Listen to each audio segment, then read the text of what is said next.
Hello there friends, welcome back to the channel and to the 12th illustration out of the 31 for Inktober 2024. For today's prompt, what I have to draw is remote. When I say remote, what is the first thing that comes to mind? It might be a remote control. It might be something which is remote controlled. Well, what came to my mind was a remote road in a remote location. As the story of Nomad 31 continues, we now know that he has a motorcycle with himself now, and he's able to travel a bit faster than he could travel on foot. So obviously he can cover very long distances at this point, and you'll be surprised to know that his bowl of snacks on day 11 did do the job. He now has a new friend, again, whom I have not named till now. I'll keep his name very soon in the future, so don't forget to follow the story along on my Instagram account. I am actually posting all the illustrations as well as jotting down the stories in the captions of each post. So you can follow the whole story of Nomad 31 right from day 1 till the time, I don't know how long this story is going to be. So grab a cup of coffee, get your favorite snacks, and enjoy the podcast for today. For today's podcast, I am going to cover the topic of creative blocks, or also popularly known as art blocks. Are they even real? And if they are real, are there any means to tackle them? Well, let me tell you one thing first. They are very real. Very, very real. And there also exist multiple studies, not by the name of creative blocks or art blocks, but there do exist multiple studies showcasing the fact that there can be periods of time in your life when your creativity, when your productivity does fall by quite a huge percentage. And it is during these times that you start to feel very dull, when you start to feel very unproductive. And there are multiple studies supporting this. Starting from the earliest of the earliest studies, I think it was done during the 1920s and also during the 1940s. Multiple studies suggested that it is actually some sort of an unconscious resistance and can be caused due to psychological conflicts.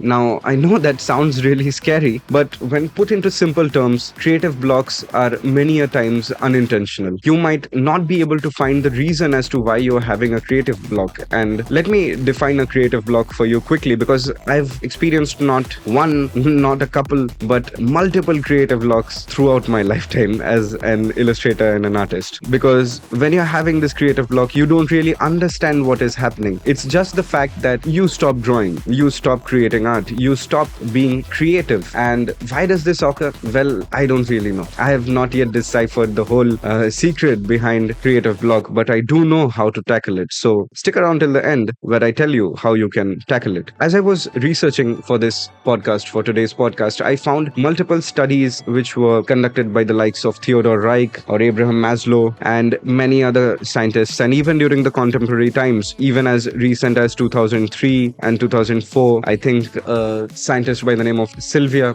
found that creative individuals are very likely to experience creative blocks due to their heightened sensitivity to negative emotions. And yeah, I can pretty much validate the fact that artists and creatives do tend to fall into this negative feedback loop where you will actually be creating good artwork, but due to the lack of feedback or even one negative comment, it can pull your morale down quite a bit. And let me tell you, it feels worse than being stranded in a remote location. You get the reference there, right? Okay, jokes apart.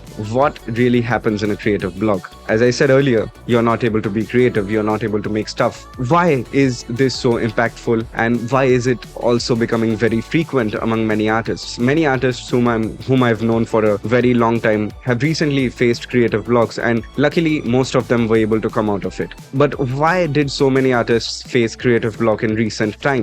Well, COVID-19 happened, and as COVID-19 had happened, many people stopped interacting with each other, and there was this huge period of time when no one was really meeting each other.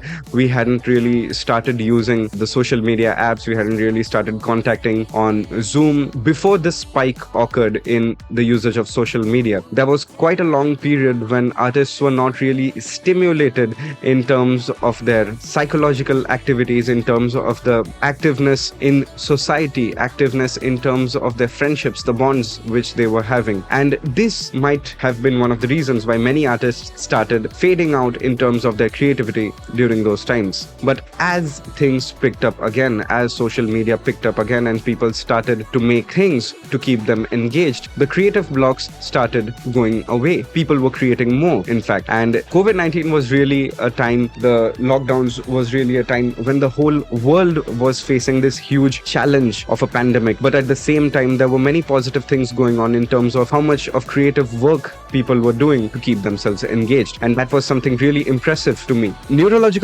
Recent neurological studies using neuroimaging techniques have begun to examine the neural correlations of creative block. And studies have found that the regions of the brain which are actually associated with creativity, such as the default mode network, are actually less active during the periods of the block. What does this show you? This shows that the people who say that creative blocks are not real, or they undermine creative blocks in a way that, oh, it might just be due to the fact that you are not looking at creative things, you're not actually paying attention towards your craft. I mean, screw that. That is not the case. Creative blocks are very much real. And let me tell you one thing. If you are facing a creative block, I feel you, because I've been there. Even during this year, there was a whole month. You can consider the whole month of August when I was facing a creative block. But I was still trying to make things.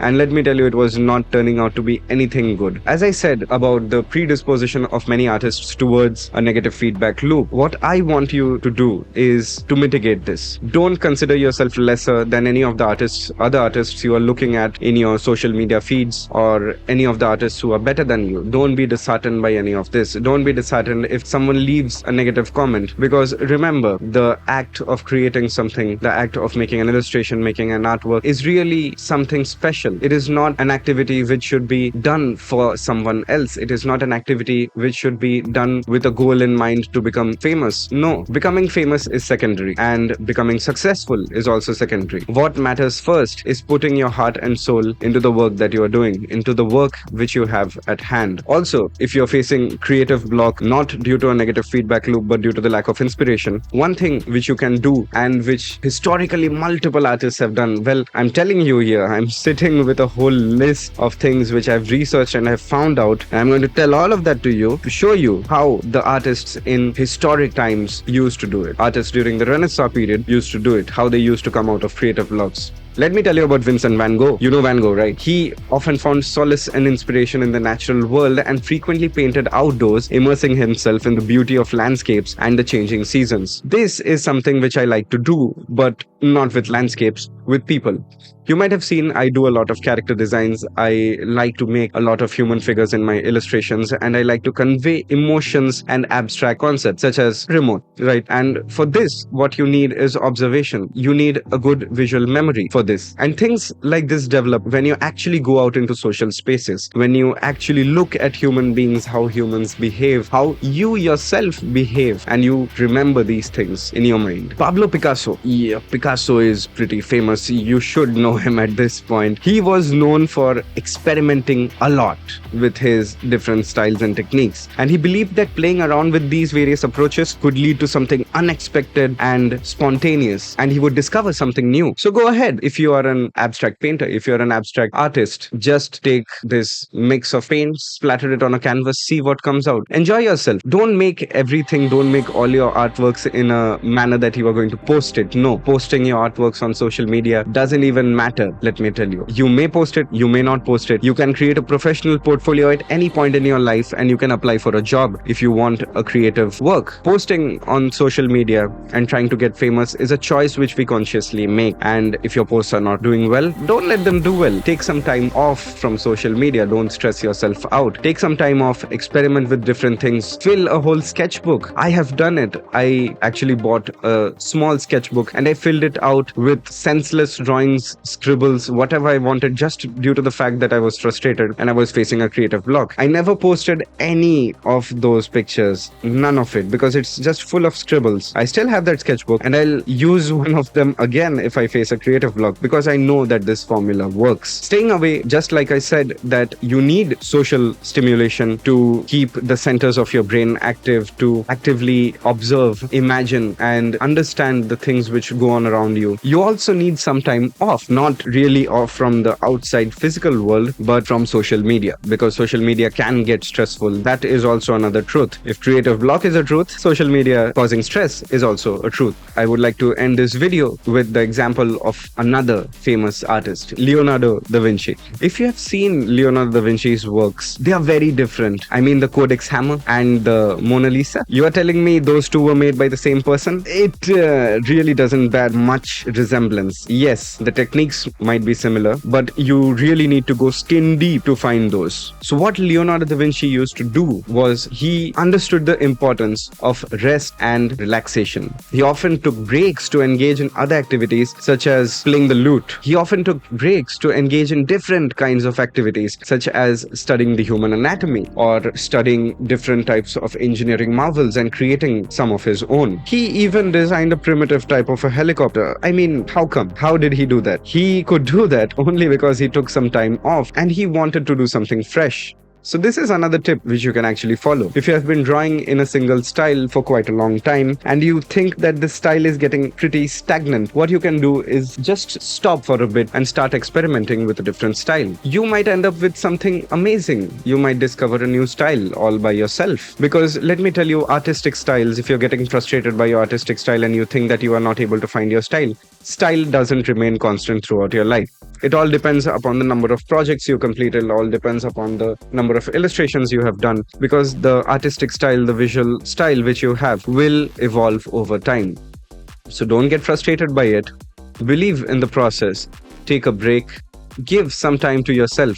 Make some few changes in your routines, and I'm sure you'll be able to come out of an art block.